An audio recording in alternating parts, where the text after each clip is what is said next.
Apakah saudara percaya Yesus adalah penguasa alam semesta? Apakah Yesus berkuasa atas alam semesta ini? Yesus bisa mengendalikan alam semesta ini? Allah yang pegang kendali atas alam semesta ini? Betul? Saudara percaya itu? Berarti termasuk virus bisa dikendalikan dong sama Tuhan.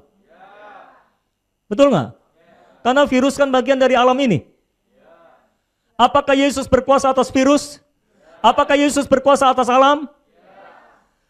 Tapi untuk mencapai pengenalan akan Allah, bahwa dia adalah penguasa alam semesta, penguasa semua yang ada di dalam bumi ini, engkau perlu pewahyuan. Engkau tidak bisa mengenal dia, bahwa dia adalah yang pegang kendali atas segala sesuatunya, kalau engkau tidak melihat bagaimana dia mengendalikan segala sesuatunya. God is in control. Di tengah semua pandemi yang terjadi, tenanglah, Tuhan tetap pegang kontrolnya. Tuhan yang tetap pegang kendalinya. Apakah Yesus masih berkuasa atas alam semesta? Apakah Yesus masih mengendalikan sejarah dunia ini? Apakah Yesus masih mengendalikan sejarah bangsa ini? Apakah Yesus masih mengendalikan sejarah gereja ini? Apakah Yesus masih mengendalikan sejarah hidupmu? Dia masih pegang kendali. He is in control. Karena itu, mengapa engkau takut? Mengapa engkau tidak percaya? Itu pertanyaan Yesus kepada murid-murid. Mengapa engkau takut? Mengapa engkau panik? Mengapa engkau tidak percaya? Bukankah aku penguasa segala sesuatu? Bukankah aku penguasa alam semesta? Bukankah aku yang punya kuasa di sorga, di langit, di bumi, di bawah bumi? Aku yang pegang kendali. Alkitab berkata segala sesuatu, seluruh makhluk, semua kerajaan, kuasa, pemerintahan telah ditaklukkan di bawah kaki Yesus. Apakah termasuk virus? Lalu apa yang engkau pikirkan? Apakah karena ada pandemi Yesus jadi tidak berkuasa lagi? Tidak.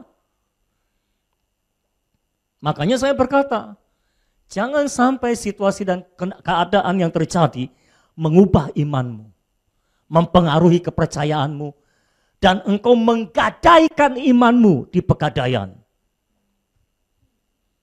Karena ketakutan mencengkram hidupmu. Ayo kita kalahkan semuanya. Takutnya yang pas aja, jangan berlebihan. Hati-hatinya yang pas aja, jangan berlebihan. Semakin saudara mendem di rumah, semakin saudara takut untuk keluar. Semakin saudara keluar, semakin saudara nggak takut keluar. Awal-awal saya pergi ke rumah sakit, pulang saya langsung taruh semua yang saya pakai di tempat kotor dan saya langsung mandi. Harus langsung mandi. Belakangan protokolnya berkurang. Karena beberapa kali mau nggak mau saya harus keluar ke rumah sakit dan ke kuburan. Itu dua tempat yang paling ditakuti. Oh, mengerikan saudara-saudara. Dua Rabu yang lalu, saya harus ke rumah sakit, saya harus ngubur seorang bayi. Lalu Rabu kemarin saya harus ngubur orang juga, saudara ngikut ngubur orang juga. Ini kok setiap Rabu ngubur? Kenapa saya harus pergi ke rumah sakit, ke rumah duka, ke kuburan? Dalam jangka waktu 1 minggu. Itu mengerikan saudara-saudara.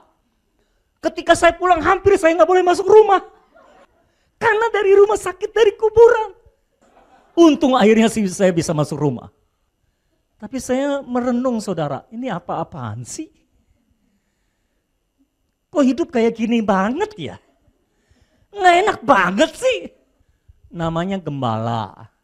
Ada yang meninggal. Kalau nggak datang nanti dibilang apa? Gembala sapi. Masa gembala begitu? Namanya gembala saudara. Gimana dong? Kalau kita nggak layani nanti dibilang gembala kok begitu?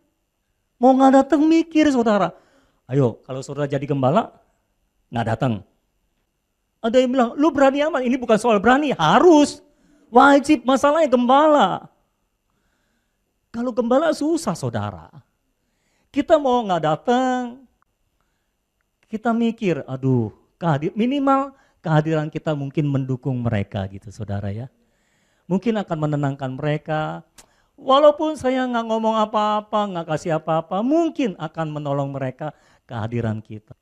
Itu semua membuat saya merenung ulang saudara, ini apa-apaan sih? Kok nggak enak banget sih kayak gini? Oke, saya paham ini masalah pandemi. Tapi please, jangan memperlihatkan ketakutan yang berlebihan. Kalau saudara harus, lakukanlah. Kalau harus keluar, keluarlah. Pakai masker. Mau lapis 2, lapis 3 terserah. Sudah pakai masker, pakai face shield juga. Kenakan seluruh perlengkapan senjatamu. Pakai ketombong keselamatan, perisai iman. Ketika saudara mengalami badai itu ada harapan. Saudara mengenal Yesus lebih dalam lagi. Minimal yang saudara bisa kenal dia adalah bahwa dia adalah Allah yang berdaulat. Kalau engkau tidak melihat mujizat, engkau akan mengenal dia sebagai Allah yang berdaulat. Yang bebas melakukan apa saja, itu hak prerogatifnya dan kita nggak berhak membantahnya. Kalau Tuhan buat mujizat, menenangkan badai, itu kesempatan untuk saudara mengenal dia sebagai penguasa atas alam semesta. Pokoknya semua badai akan menyisakan pewahyuan tentang Yesus. Engkau akan lebih mengenal Yesus karena engkau berjalan bersama Yesus. Pastikan saja engkau berjalan bersama Yesus, maka semua badai akan menyisakan pewahyuan tentang Yesus dalam kehidupan saudara. Amin. Dan saya percaya dalam masa-masa badai yang saudara alami mengamuk dalam hidup saudara, Tuhan akan terus bekerja, Roh Kudus akan terus bekerja. Seperti saya bilang pada minggu yang lalu, Tuhan adalah Tuhan yang paling tahu bagaimana caranya menjawab doa seseorang. Tuhan adalah Tuhan yang paling tahu bagaimana caranya mengubah seseorang. Kadang-kadang orang tidak akan pernah berubah sampai dia mengalami sesuatu. Kadang-kadang orang tidak akan bisa disadarkan sampai dia mengalami sesuatu. Nah, sesuatunya itu yang kita nggak tahu tapi Tuhan tahu. Percayakan saja semuanya kepada Tuhan. Tapi pikiran saudara adalah setiap badai adalah kesempatan untuk melihat mujizat. Setiap badai akan menyisakan pewahyuan tentang Yesus. Itu yang harus saudara lakukan. Amin.